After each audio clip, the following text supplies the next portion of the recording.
স্বাদ বদলের রান্নাঘর থেকে প্রত্যেককে আমার শুভকামনা জানিয়ে আজকের পর্ব শুরু করছি। আজকে আমি বিটের একটি রেসিপি নিয়ে এসেছি। বিট এখন বাজারে প্রচুর পাওয়া যাচ্ছে, আর বিটের উপকারিতাও তো আমরা সবাই জানি। বিটের চপ অসাধারণ লাগে। আজকে আমি বিট বাটার একটি রেসিপি নিয়ে এসেছি। আমি আমার মতো করে বানিয়েছি, একদম মশলা ছাড়া, কোনো মশলা এর মধ্যে ব্যবহার করিনি, এমনকি ফোড়নও ব্যবহার করিনি। আমি বিটের স্বাদ গন্ধ বজায় রেখে বিট বাটাটা তৈরি করেছি। শুধু এর মধ্যে আমি দিয়েছি এই যে বাজারে যে প্যাকেটের যে ভাজা বাদামগুলো থাকে, সেই বাদামগুলো কিনে আমি বেশ কিছুটা বাদাম গুঁড়ো করে নিয়েছি।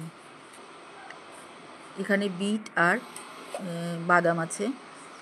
বিটটা আমি কুচি কুচি করে কাঁচা বিট রেখেছি, আমি সেদ্ধ করিনি, কারণ কাঁচা এই বিট বাটাতে কাঁচা বিটের টেস্টটাই খুব ভালো লাগবে, যেহেতু নিরামিষ। এখানটায় আমি সর্ষের তেলটা গরম করে কিছুটা ভাঙা, এটাও ভাজা বাদামগুলো তবু একটু তেলে ভেজে নিচ্ছি।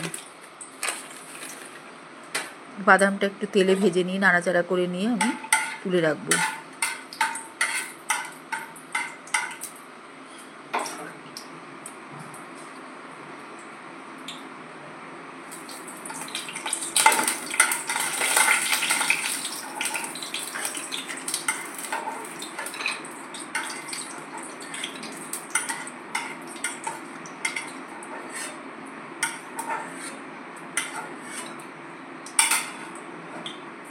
এইবারে গরম তেলটার মধ্যে আমি শুকনো লঙ্কা দিয়ে দেবো ফোড়নে।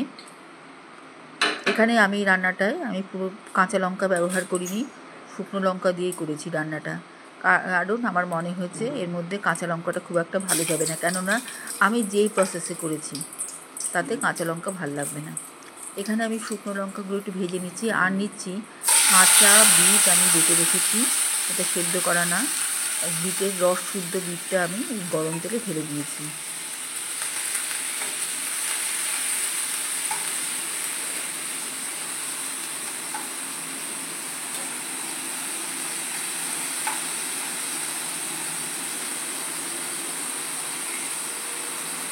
এবারে আমি এখানে পোস্ত শুকনো লঙ্কা দিয়ে নিলাম।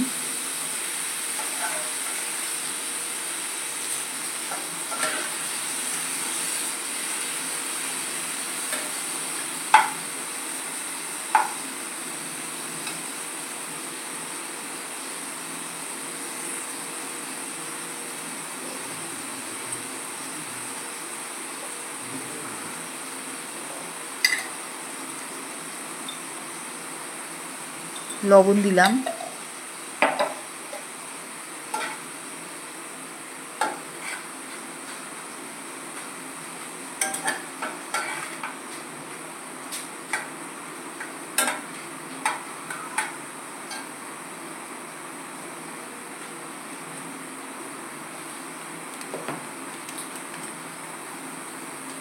সামান্য লঙ্কার গুঁড়ো দিলাম, এটা স্বাদের জন্য দিয়েছি। চিনি,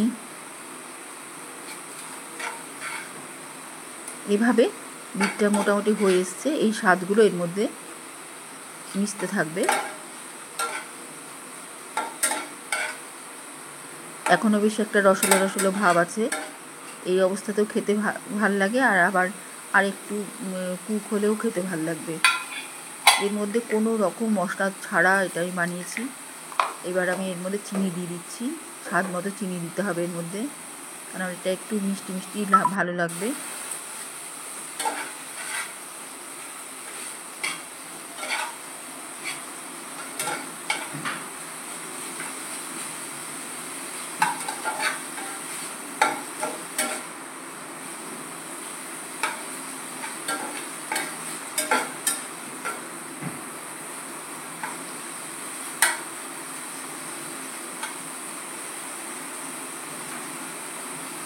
এবারেতে আমি ওই যে গুঁড়ো করে রাখা বাদাম আর ভাজা বাদাম সব একসাথে দিয়ে দিলাম।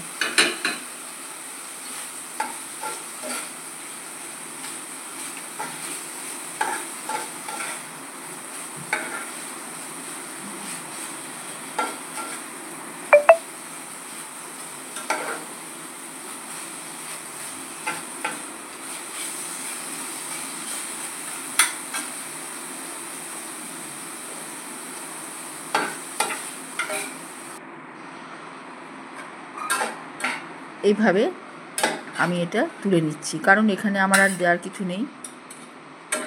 এই ভর্তাটা শুকনো ভাতের সাথে প্রথম পাতে খেতে খুবই ভালো লাগে, আর নিরামিষভাবে বানানো ভর্তাটা কোনো পেঁয়াজ রসুন ছাড়া এটা অসাধারণ খেতে। এর মধ্যে পোস্তর তেল মিশছে, বাদামের তেল মিশছে, গোটা বাদাম, কিন্তু শুকনো লঙ্কার ঝাল, কাঁচা লঙ্কা ছাড়া খুব ভাল লাগে। চিনি সব দিয়ে বিটের রসেই এটি বিটের বাটা তৈরি।